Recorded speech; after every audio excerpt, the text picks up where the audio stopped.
Start with your name down, please, Constable, if you don't mind. Constable Philip Cash, Precinct 1, Montgomery County Constable's Office.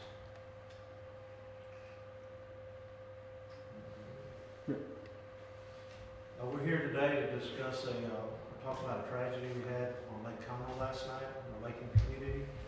With me today is our Justice of the Peace, Wayne Mack from Precinct 1. Also my Marine Division Lieutenant Tim Kay, who's responsible for the duties on the lake for the Constable's Office. Before we get started, I'd like to thank the agencies that assisted last night with this emergency call, starting with Texas Parks and Wildlife, the North Montgomery County Fire Department, the Conroe Fire Department, and the Montgomery County Hospital District EMS. Working with our department as a team, we were able to resolve and get to the situation in a timely manner, and we were able to get the people out of the water very fast and get the ones that were transferred to the hospital in a short period of time. At this time, I'm going to turn it over to Lieutenant Kay to discuss some of the details of the accident, and then after that we will have the Justice of the Peace talk, and then we'll have questions to follow that. Thank you, Constable, sir. Last night, at about 9:22 p.m., Lake Conroe suffered a tragic accident. And those are going to be the key words for now, a tragic accident. Precinct 1 Lake deputies, along with Texas Parks and Wildlife, the North Montgomery County Fire Department, Conroe Fire Department, all responded to the call of a boating accident that had occurred on Lake Conroe just outside of Atkins Creek, which is on the south side of Lake Conroe.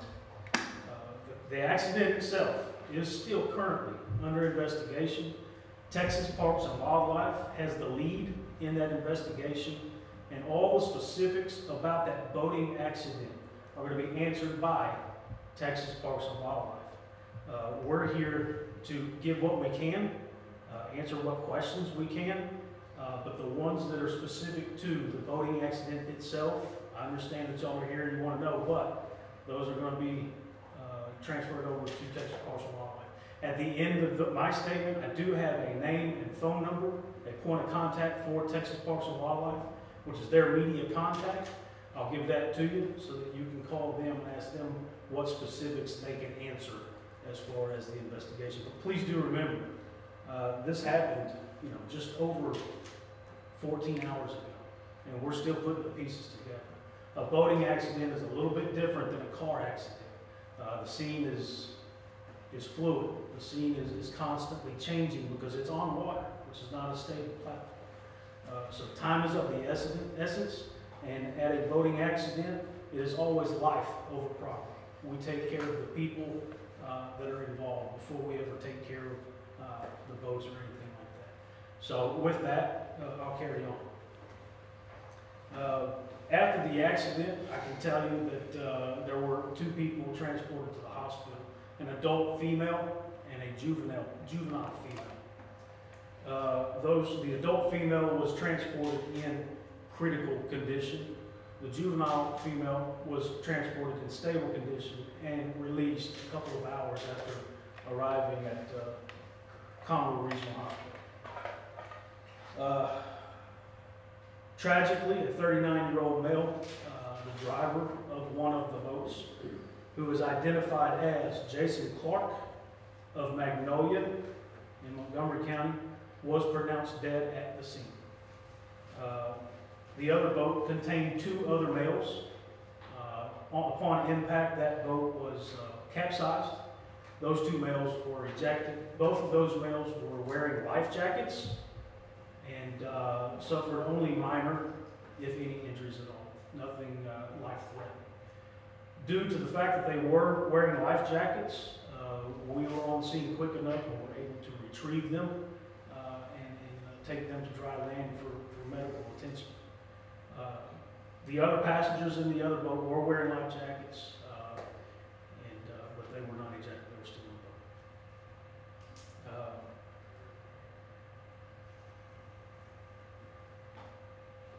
We would absolutely like to take this opportunity to remind everybody about the dangers of boating at night. boating during the day, you need to know certain laws, you need to have certain practice, you gotta have a certain level of education. Boating at night is a different thing altogether. Boating at night is very difficult. I'd like to take this opportunity to remind everybody to receive whatever education you can before ever trying it at night. And when possible, make sure you have a seasoned and a veteran boat operator take you out so you can practice driving at night before you take on the task by yourself. That's a big safety hazard, and it's something that needs training whenever possible. We'd like to remind everybody to be careful of any information they receive outside of who is directly involved with the investigation of this. With social media and all of that, there will be lots of things put out there. Just be careful of all that information unless it comes from somebody that is directly involved with the investigation. I know this is a tough press release when you have somebody that tragically died. It's a tough scene to work, and on those scenes, somebody always rises to the occasion as somebody always rises to become a hero. You know, and it's not always a fireman or a police officer or EMS. And in this case, I'd like to tell you about a 10-year-old female juvenile that was on the boat, that was struck, and who rose to the occasion as an amazing person. She alone had to call 911. She alone was able, and we're talking about a 10-year-old, she alone was able to talk us to her. Before we arrived on scene, we knew where we were going. We knew what we were coming up on. And we knew what we had to do before ever getting there. And this is from a 10-year-old. That, in my book, that's a hero. That's a hero. You know, the accident itself is horribly tragic.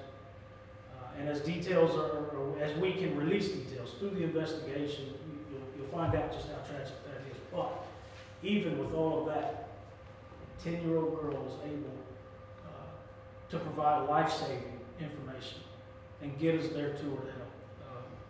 You know, that's definitely worth mentioning in this. The Texas Parks and Wildlife media contact is Steve Lightfoot. Steve Lightfoot, Lighchtfoot. I'm sorry, Lighchtfoot. And his contact number is 512-389-4701. At this time, I'd like to pass the podium over to Judge Waymack. Can you repeat the number, please? 512-389-4701.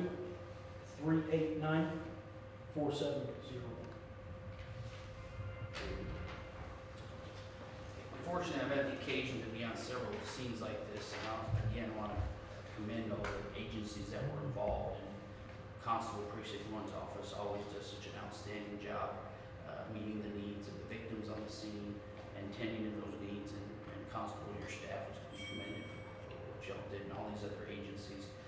And as a part of our investigation into the cause and manner, we have ordered an autopsy from Montgomery County Forensic Service Center. And I would ask the community to continue to pray for this family, this beautiful little 10-year-old girl that was so heroic. She's lost her father. Her mother is clinging to life as we speak. And we would ask the community, as Montgomery County always does, to continue to remember the families and the friends that are affected by this tragedy. And thank you, Constable, for all that your department has done to help mitigate some of this with the family. Thank you. Let's start with some questions. Sure. So I know you can't speak specifically to the investigation, but how difficult a scene was this, given that it was at night and that there may be conflicting stories as to what exactly happened? Well, there was a fishing tournament in progress. We had some witnesses in other boats that came forward. We have taken a statement from them, and that's part of the investigative process. We also talked to the people involved in the accident that weren't injured or weren't sent to the hospital. They gave statements also. Like I said, it's an ongoing investigation. There'll be accident reconstruction done on the boats and a lot of other stuff. The forensics will come into play and other things that involve in these investigations. You've got to remember, we had a full moon, or not a full moon, but a moon coming up last night, but it wasn't up until after the accident. Actually, 5 hours after the accident. Limited lighting at night. We have a beautiful lake up here. It gets crowded. It's a nice lake. We get the growth in our community plus the growth in Houston. It's a very popular lake for fishing and for boating, and with that comes these accidents. Tragically, these accidents will happen. I was going to ask you about that because there's a tremendous effort on the part of law enforcement to make sure that Lake Conroe is safe for everyone. How does that factor into all of this, and are there any additional measures that are going to be taken in terms of possible additional lighting to make sure that the lake continues to be a safe place for everybody as this area continues to grow? Yes, we initiated in January a boater safety check program. We talk to people at the marinas before they launch a boat. We look for safety equipment. We try to educate them as much as we can. We don't issue citations there, but we do give them a checklist showing that they passed the test. It has the rules of safe boating. Also, we recommend that there's a little 2-hour course you can take online that teaches you about boater safety, how to operate at night, how to operate, what the lights mean on a boat. There's a lot of safety stuff out there. The average person that doesn't take a few minutes to learn, especially at night.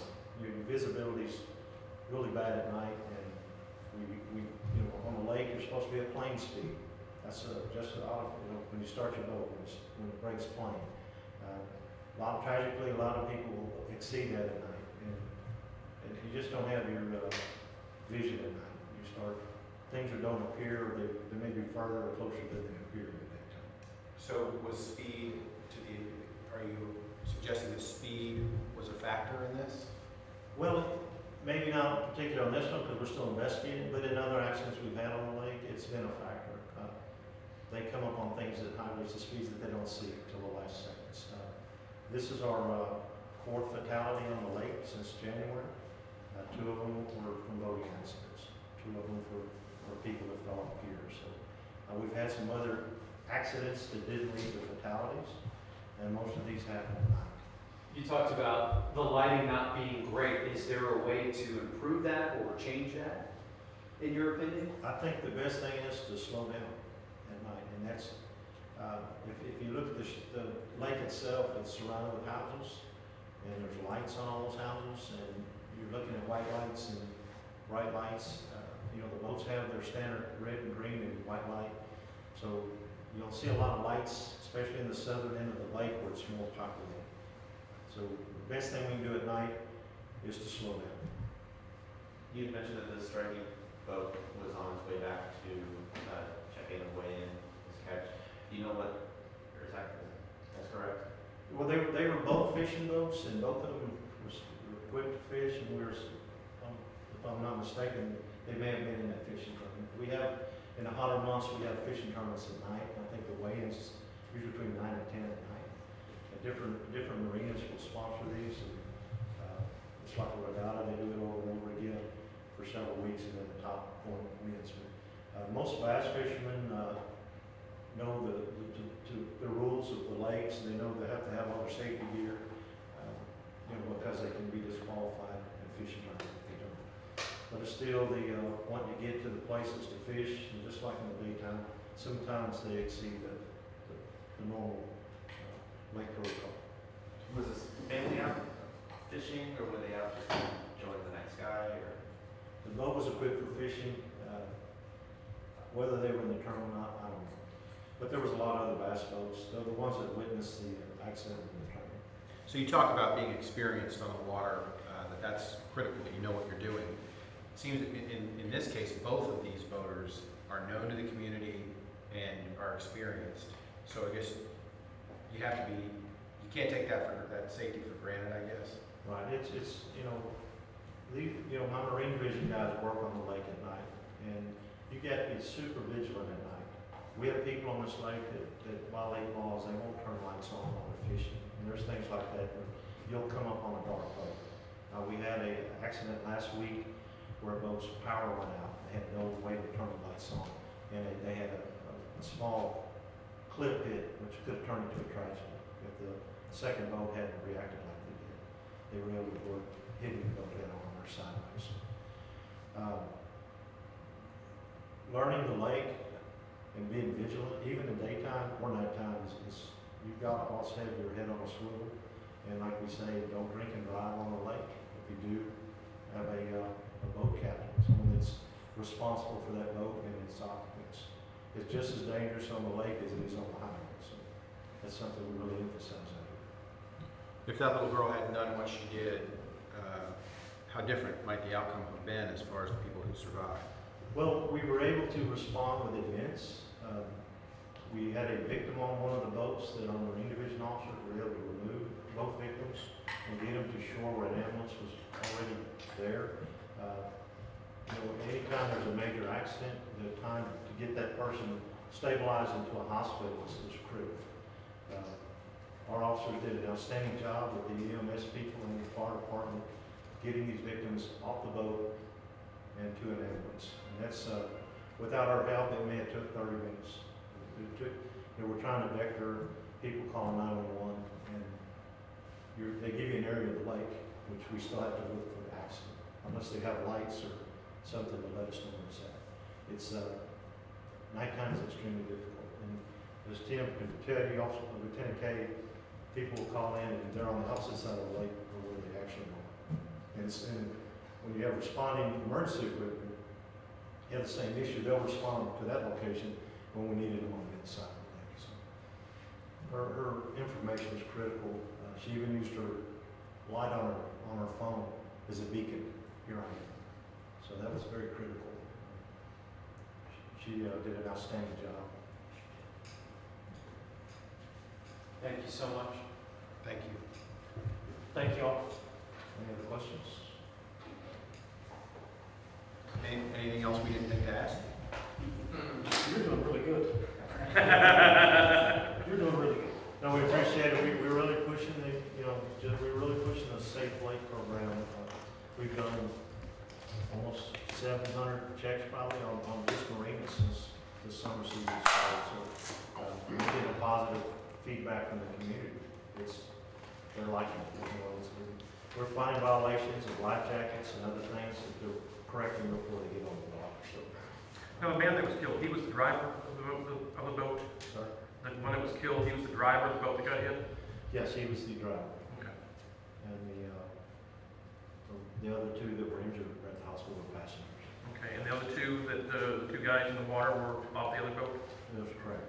Okay. Their boat actually flipped and they were thrown out of the boats. And this is one of the, one thing they say about life jackets, it made the recovery very quick to get everybody accounted for and off the lake.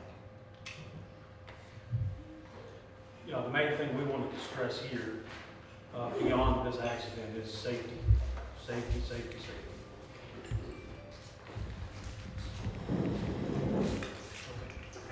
Thank you all very much. Appreciate it. Sheriff.